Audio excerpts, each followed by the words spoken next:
Hello नमस्कार दोस्तों, मैं सुधा मिश्रा कैलिबर अड्डा के ऑफिशियल यूट्यूब चैनल पर एक बार फिर से आप सभी का स्वागत है। हम पढ़ रहे थे हिंदी में छंद। छंद में बहुत सारी चीज़ें हमने पढ़ ली हैं, बहुत सारी चीज़ें सीख ली हैं।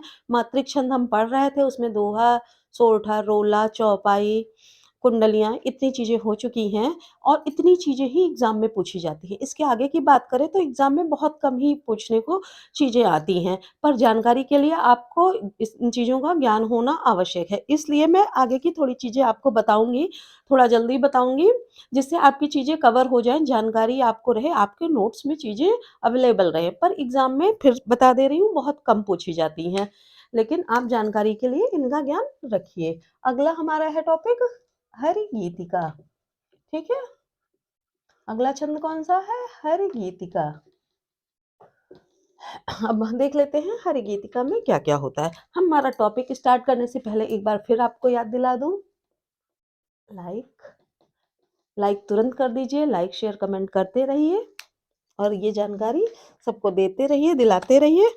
हरिगीतिका क्या है? यह एक सममात्रिक छंद है। क्या है? सममात्रिक छंद है, ठीक है? इसके प्रत्येक चरण में 28 मात्राएँ होती हैं।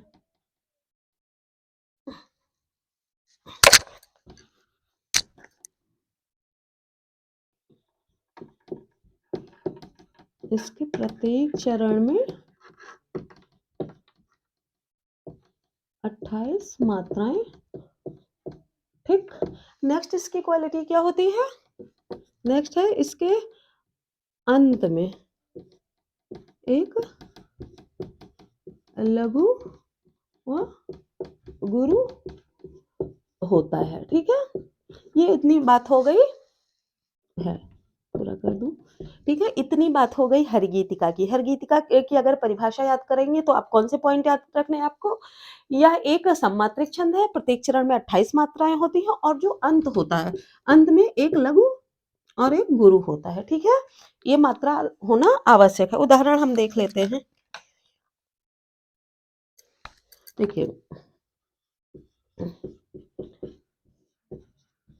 कहती हुई यूं उत्तरा के नेत्र जल से भर गए, ठीक है? जैसे ये है, इसी में आपको मात्राएँ लगानी हैं। तो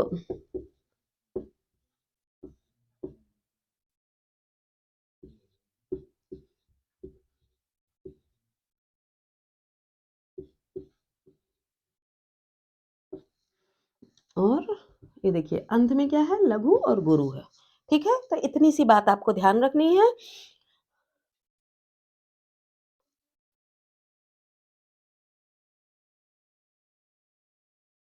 देखिए मात्राएँ देख लीजिए, 1, 2, 2, 4, 1, 5, 2, 7, 1, 8, 2, 10, 11, 12, 13, 14, 15, 16, 17, 18, 19, 20, 21, 22, 23, 24, 25, 26, 27, 28, 28 मात्राएँ इसमें हो गई आपकी, ठीक है?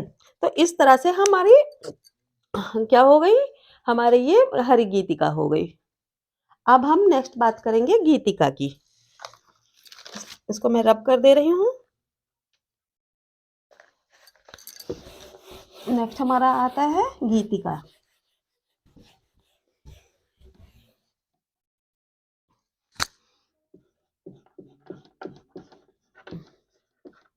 आज की क्लास में हमको छंद की क्लास बिल्कुल ख़त्म कर देनी है। आगे हम प्रैक्टिस करते चलेंगे और नई-नई चीज़ों की जानकारी लेते रहेंगे। इसलिए आप इसको बिल्कुल अपना दिमाग कंप्यूटर से भी तेज़ चला के इसको अपने दिमाग में अब्ज़ॉर्ब करते जाइए, नोट्स बनाते जाइए, लिखते जाइए। समझ में नहीं आता है, वीडियो रिप्ले करके देखिए, कमेंट सेक्शन में डालिए, डाउट्स क्लियर करवाइए, ठीक है? हरगीतिका, हरगीतिका की बात आती है। यह भी एक क्या है? सममात्रिक छंद है। यह सममात्रिक छंद है। इसके प्रत्येक चरण में 26 मात्राएं। ठीक है, नेक्स्ट इसकी क्वालिटी क्या है, इसके भी अंत में लघु गुरु आवश्यक है। ठीक है, क्या लघु और गुरु आवश्यक है। अगर अंत में लघु और गुरु नहीं होगा तो वो क्या गीतिका नहीं माना जाएगा। ठीक है, तो इतनी बातें हो गई गीतिका की। अब उदाहरण हम गीतिका का देख लेते हैं।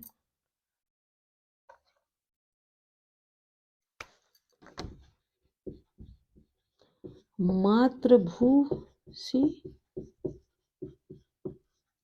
मातृ भू है,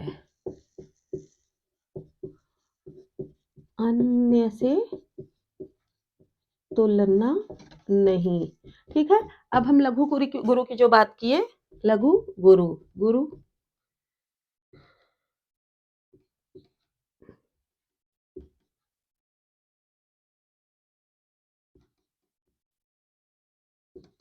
ठीक, इतनी चीजें हमारी हो गई। ऐसे ही मात्रा लगेगी। जितनी जल्दी मैं मात्रा लगा रही हूँ, आपको भी मात्राओं की प्रैक्टिस उतनी ही जल्दी करनी है। इसके लिए आपको बुक तो खरीदना होगा, नहीं खरीदा है तो कहीं से भी आप कविता दोहा चौपाई और ये जो भी जितने भी काव्य हैं निकाल के उसमें आप ढूंढते जाइए, मात्रा लगाइए और पहचान करिए कि ये कौन सा है। ठीक है, इससे आपकी प्रैक्टिस भी हो जाएगी, मात्राओं की प्रैक्टिस भी हो जाएगी और चीजें भी आप समझ जाएंगे।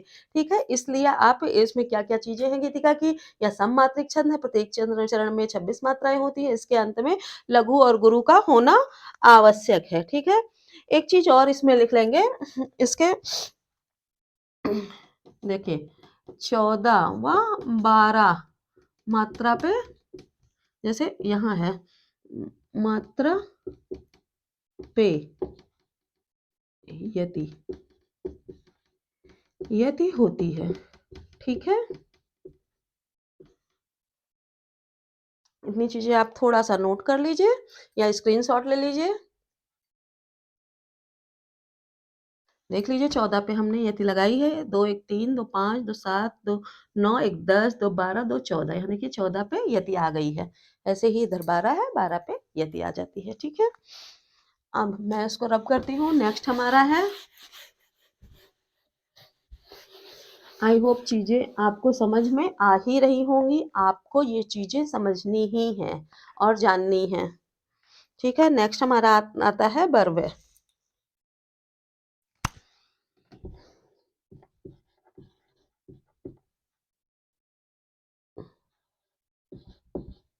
बर्वे, अब देख लेते हैं बर्वे की इंपॉर्टेंट चीजें क्या हैं।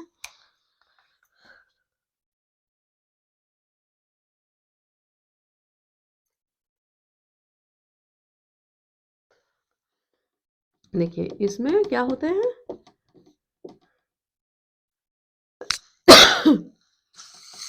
चार चरण होते हैं।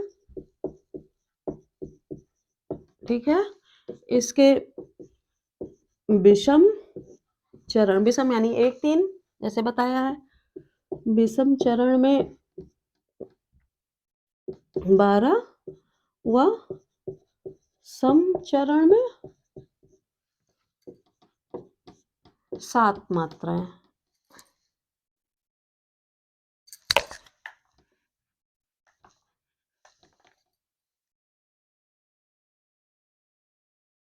सात मात्राएं।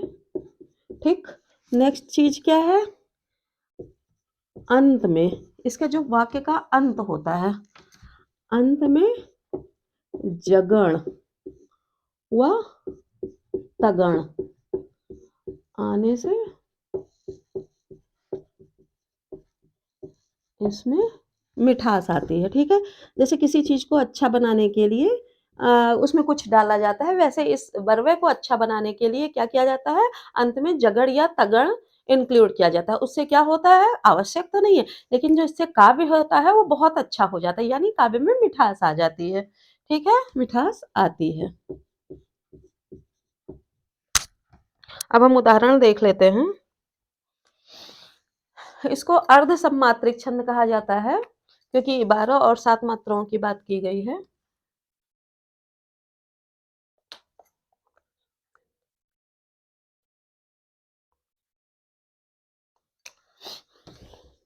देखिए शिव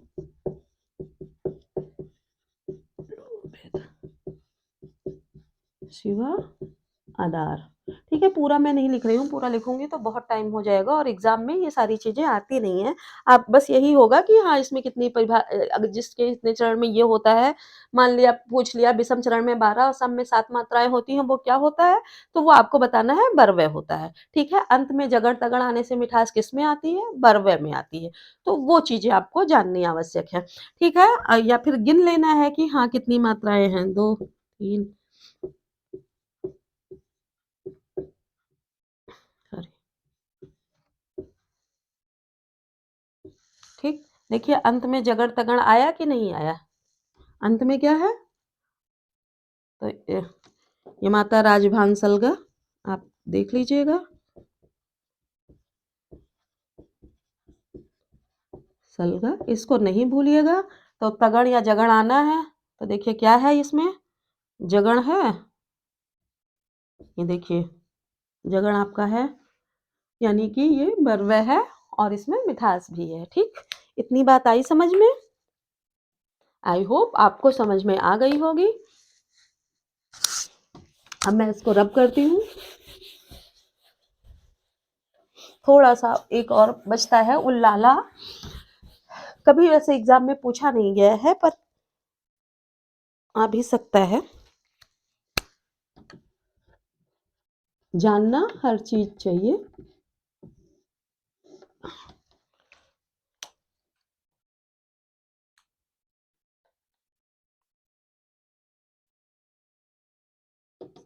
या मात्रिक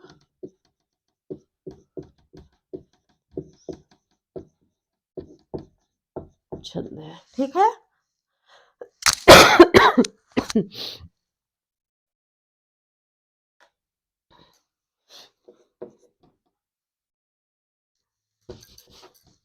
इसमें भी कितने चरण होते हैं?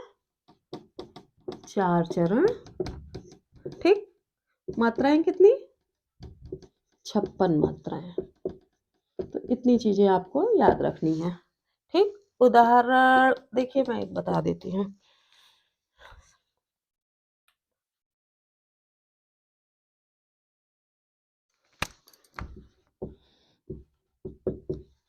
सब भांति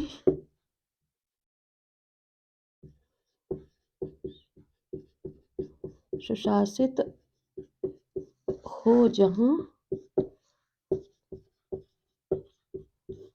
समता के सुंदर नियम। ठीक है, ये हो गई इसकी एक लाइन। ऐसे इस तरह का ये होता जाएगा। ये एक कई बार एक ही लाइन में लिखा मिल जाता है। ठीक है, ये तो मैंने आ नहीं रहा था या आपको जानकारी के लिए बस बता दिया है। ठीक है, ये ध्यान रखिएगा, ये मात्रिक अर्धसम छंद है। कि अर्धसम मतलब आधे में दूसरी मात्रा है, आधे में दूसरी, इसमें 4 चरण होती हैं। और अगर एक चरण की बात की जाए तो उसमें मतलब उसमें 56 मात्राएं होती हैं। ठीक है,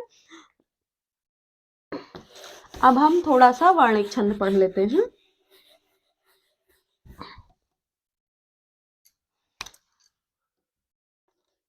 आपको पहले भी बताया था वर्णिक छंद एग्जाम में कम पूछे जाते हैं। टीचिंग रिलेटेड एग्जाम में वैसे भी कम पूछे जाते हैं। एमपीएसआई की बात करें तो उसमें पूछे जाते हैं, एसआई रिलेटेड एग्जाम में भी पूछे जाते हैं और हाई लेवल के जो टीचिंग एग्जाम होते हैं उसमें भी कई बार ये क्वेश्चन पूछ लिए जाते हैं।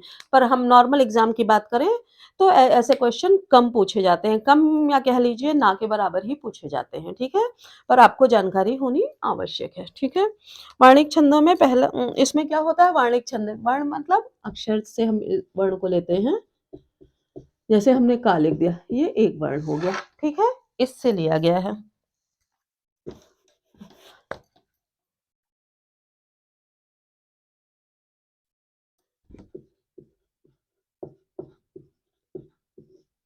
सॉरी,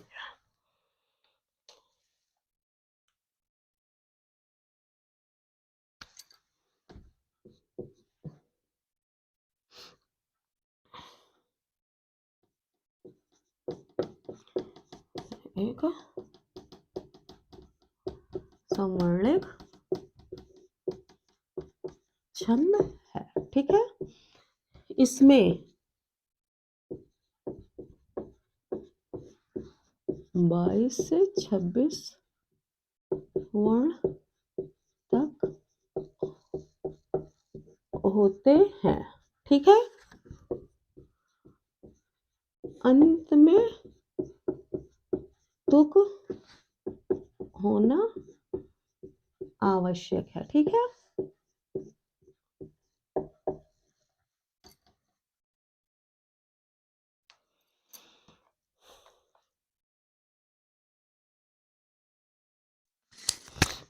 अब कैसे करना है वो मैं बताती हूँ उदाहरण के माध्यम से। ये आपने बहुत सुना होगा, मानुष हो तो वही रस खान, बसो ब्रज गोकुल गांव के ग्वारन, ठीक है। इतनी बात अगर हम करें, अब इसमें हम समझते हैं कि समवर्णिक छंद क्या है। समवर्णिक मतलब इसके प्रत्येक चरण में क्या है, समान वर्ण क्या होते हैं, समान वर्ण होते हैं, ठीक है।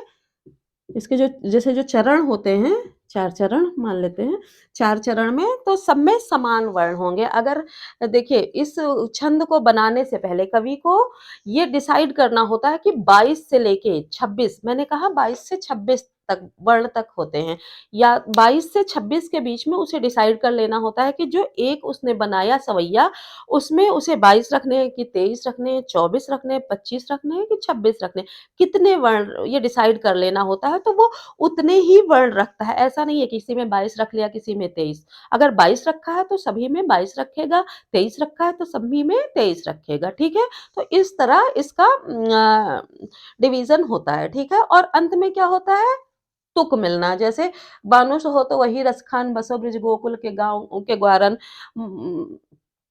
और मझारन, संवारन, ऐसे ऐसे इसमें आता गया है ना, आप सबने पढ़ी है रसखान जी की। तो वैसे ही तुक होता है, तुक सब में मिलता जाता है, ठीक है। अब इसमें वर्ण की गिनती कैसे होती है, तो देखिए जैसे ये है माँ, तो एक हो गया, ना है एक हो गया, ये एक हो गया, ये एक हो गया, ये एक हो गया, एक हो गया, एक हो गया, रा एक हो गया, सा एक हो गया, खा एक हो गया, ना एक हो गया, बा एक हो गया, स एक हो गया, ब्र एक हो गया, ज एक हो गया, गो एक हो गया, कु एक हो गया, ल एक हो गया, ग एक हो गया, व एक हो गया, के एक हो गया।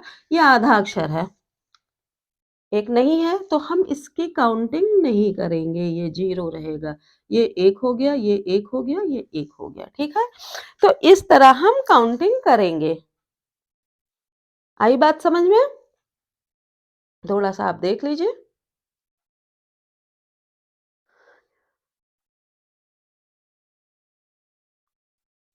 देखिए 1 2 3 4 5 6 7 8 9 10 11 12 13 14 15 16 18 19 20 21 22 23 24, तो इसमें कितने वर्ण हैं, 24, यानी 22 से 26 के बीच में होते हैं, इसमें 24 हैं, ठीक है। इसमें जितनी भी लाइनें होंगी सब में 24-24 वर्ण ही आएंगे। अगर अब हम मात्रा लगाने की बात करें, अगर है अपराध, ठीक, इसमें हम वर्ण गिने तो ये आ है यानी स्वर है, तो इसकी काउंटिंग नहीं होगी। 1 2 3 1 2 3, इसमें कितने वर्ण हैं, 3 वर्ण हैं, ठीक है। अगर आपने लिखा तथ्य, ठीक, तो इसमें 1 2 वर्ण होंगे, 1 बराबर 2, सॉरी 2 वर्ण होंगे, ठीक है। आधे अक्षर नहीं गिने जाएंगे और जो स्वर हैं वो नहीं गिने जाएंगे, ठीक है। आ गई आपको बात समझ में कि हाँ वर्ण कैसे गिने जाएंगे, स्वर नहीं गिने जाएंगे। आधे हैं उसमें स्वर नहीं ऐड हुआ है, मतलब वो आधा ही अक्षर है, तो वो काउंट वर्ण में काउंट नहीं होगा, ठीक है। सवैया है, क्या होते हैं, समवर्णिक छंद है, सभी लाइनों में मतलब वर्ण समान होते हैं, 22 से 26 तक वर्ण होते हैं एक लाइन में, और अंत में तुक का होना आवश्यक है, ठीक। इसमें एक दो और हैं जो आते हैं, एक मैं आपको बता देती हूँ, इंद्रवज्जा, वो एक आध बार एग्जाम में पूछा गया है।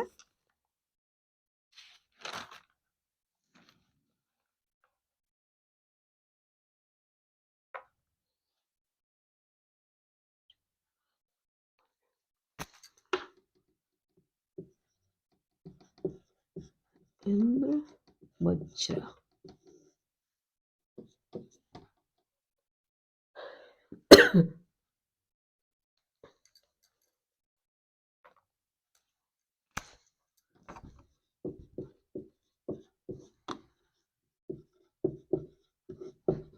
प्रत्येक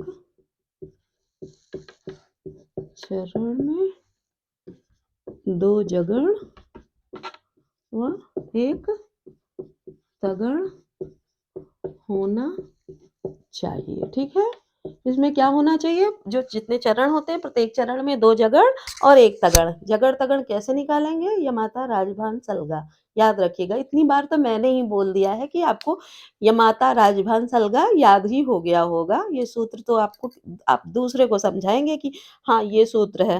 ठीक है, इसमें मतलब क्या, इसमें टोटल क्या होते हैं? 11 वर्ण होते हैं। ठीक,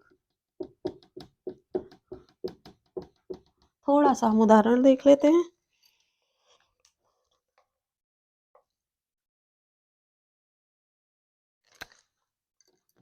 देखिए,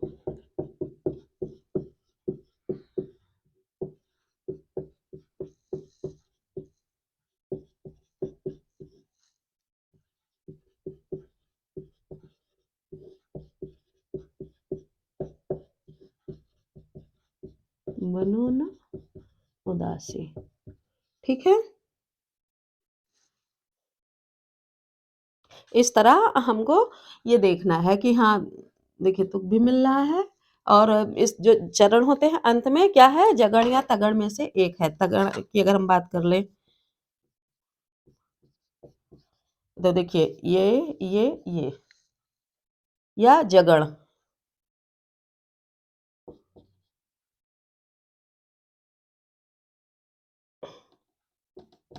ऐसे ही हम निकाल लेंगे। ठीक है,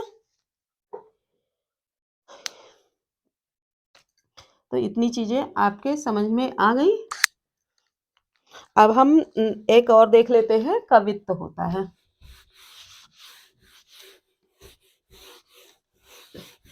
इसके आप नोट्स बस बना लीजिएगा, एग्जाम में कम ही आते हैं। कवित्व,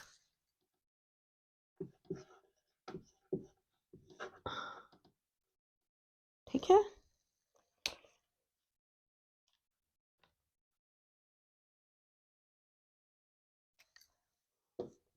इसमें क्या होता है? जितने चरण होते हैं, प्रत्येक चरण में 16-15 के विराम होते हुए 31 वर्ण होते हैं। ठीक है,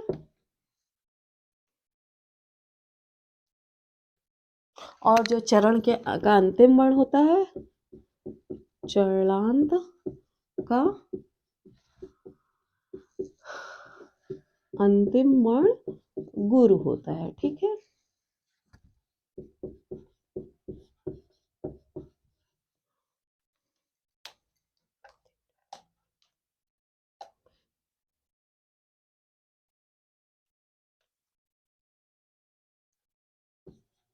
देखिए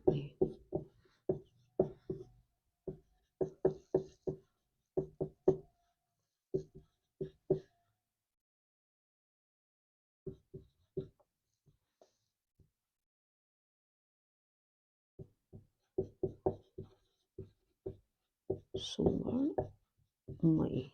ठीक,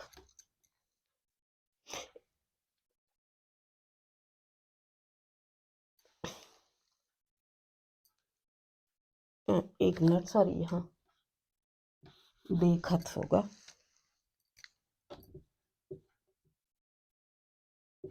ठीक, इसको आप नोट कर लीजिए। एक और बचता है, वो भी मैं आपको बता दूं। वो होता है मुक्तक छंद। मुक्तक छंद इसलिए आपको जानना ज़रूरी है क्योंकि आज का जो काव्य है वो मुक्तक छंद माना जाता है। मुक्तक जैसे नाम से ही आपको बताया था कि वो वर्ण, मात्रा इन सब से मुक्त होता है। ठीक है? अब हम थोड़ा-सा देख लेते हैं मुक्तक छंद। मुक्तक छंद इम्पोर्टेंट भी है एग्ज़ाम में, इससे क्वेश्चन भी आते हैं और आपको जानना भी ज़रूरी है। मुक्तक छंद।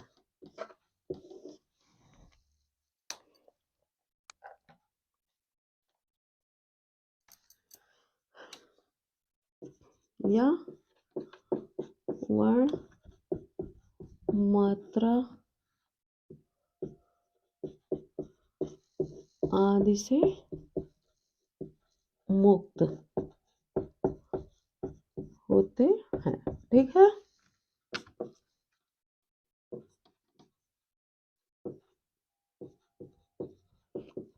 असमान, अनियमित,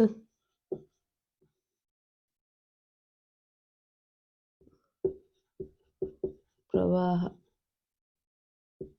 पूर्णता युक्त होते हैं। ठीक है? नेक्स्ट चीज़ क्या हो गई? ये स्वच्छंद स्वच्छंदता लिए होते हैं।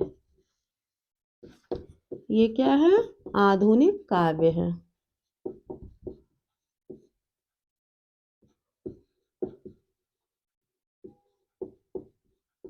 ठीक है? ये आधुनिक काव्य माने जाते हैं। तो ये जैसे जो आधुनिक कवि होते हैं, वो कभी ये कभी नहीं कहते कि मैं आपको दोहा सुनाती जब उनकी कविताएँ चलती हैं, आप कभी किसी कवि सम्मेलन में गए होंगे, तो आपने ये देखा होगा कि जो ये कवि होते हैं, ये कभी ये नहीं कहते कि मैं आपको एक दोहा सुनाने जा रहा हूँ, मैं आपको एक हरगीतिका सुनाने जा रहा हूँ, मैं कुंडलियाँ सुनाने क्योंकि आज का जो काव्य है, आधुनिक काव्य इन सब चीज़ों से परे है। दोहा, चौपाई, सोरठा, हरगीतिका, कुंडलियाँ, सवैया, इंद्रवज्जा। कभी किसी कवि को सुना कि मैं इंद्रवज्जा आज आपको सुनाने जा रहा हूँ? कोई नहीं कहता है, ना कोई लिखता है, ना कोई सुनाता है। तो आज के जो कवि हैं, आधुनिक युग के कवि, वो क्या सुनाते हैं? आप आपको एक मुक्तक छंद सुनाने जा रहा हूँ। मुक्तक छंद इन सब चीज़ों से परे होता है। वो उसके मन में जो ख़्याल आते हैं, उन्हीं ख़्याल के बेस पे वो लिखते जाते हैं और तुक बैठाते जाते हैं। उनकी परिभाषा क्या होती है कि उनके जो काव्य होते हैं, उनमें प्रवाहपूर्णता भरी रहे, प्रवाहपूर्णता रहती है और वो आपको इतने आकर्षक तरीके से अपने छंद में बाँधे रहते हैं कि आप अपनी जगह से हिल भी नहीं पाते। ऐसा नहीं है, हमारे पहले के जो काव्य होते थे, उनमें गहराई का समावेश होता था, जो आपको अच्छी तरह बाँधे रहते थे। पर आज के काव्य भी काफ़ी मनमोहक हैं, जो आपको अपने इन सब छंदों से जो पुराने छंद हैं, उनसे परे रखते हुए भी आकर्षक शैली में प्रस्तुत होने के कारण आपको अपने काव्य में बाँधे रखते हैं। तो इसलिए मुक्तक छंद का भी काफ़ी महत्वपूर्ण अंदाज़ है, रोल है, जितना हमारे पुराने काव्य का है, जैसे दोहा, सोरठा, चौपाई, रोला इनका है। ठीक है? तो उदाहरण देखते हैं।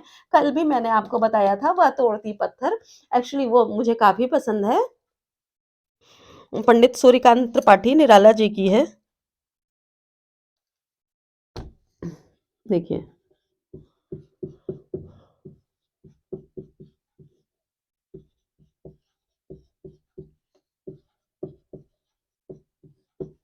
देखा मैंने उसे इलाहाबाद के पथ पर, वह तोड़ती पत्थर। ठीक है? देखिए, उन्होंने मुक्त स्वर में जो उनके दिमाग में ख़्याल आया, किसी को पत्थर तोड़ते देखा, आपके दिमाग में कुछ आ रहा होगा कि किसी युवती को की बात हो रही है, पर कवि का मन कब कहाँ चला जाए, इसके बारे में हम और आप कुछ नहीं कह सकते, वो बहुत गहराई से सोचते हैं और काव्य की रचना करते हैं, तो वो हमारी और आपकी सोच से परे है। हाँ, आप में से बहुत लोग ऐसे कवि होंगे, वो इस बात को समझते होंगे, आपको सिर्फ़ मुक्तक छंद समझना है, वो आप समझ लीजिए कि मुक्तक छंद जो होते हैं, वर्ण मात्रा आदि से मुक्त होते हैं। इसमें असमान अनियमित और प्रवाहपूर्णता युक्त होते हैं ये, और ये स्वच्छंदता लिए होते हैं, और ये इनको आधुनिक युग का काव्य कहा जाता है, ठीक है? इतनी बातें आपको ध्यान में रखनी है। इसके अलावा मैंने आपको जो-जो पढ़ाया वो आपके दिमाग में आ ही गई होंगी, नहीं आई हैं तो नोटबुक में अभी तक आ गई होंगी। अगर अभी भी नहीं आई हैं, तो आप वीडियो रिप्ले करके उसको नोटबुक में ज़रूर ले लीजिए, और 2-3 बार आप रिवाइज़ करेंगे, वीडियो रिप्ले करके देखेंगे तो वो चीज़ें आपको समझ में आ जाएँगी। चीज़ें समझ में आने से है एग्ज़ाम में कभी भी आएगा, एक बार आप फटाफट उसको देखते जाएँगे, रिवाइज़ करते जाएँगे, आपका दिमाग तो चाचा चौधरी से तेज़ है ही। आप उसको एग्ज़ाम में कर ले जाएँगे, अच्छे-अच्छे नंबर पाएँगे, मुझे याद करेंगे, मेरा लाइक बढ़ाते जाएँगे, शेयर कमेंट दोस्तों को करते जाएँगे, और नेक्स्ट वीडियो में हम नए कंटेंट के साथ फिर उपस्थित होंगे, तब तक के लिए धन्यवाद।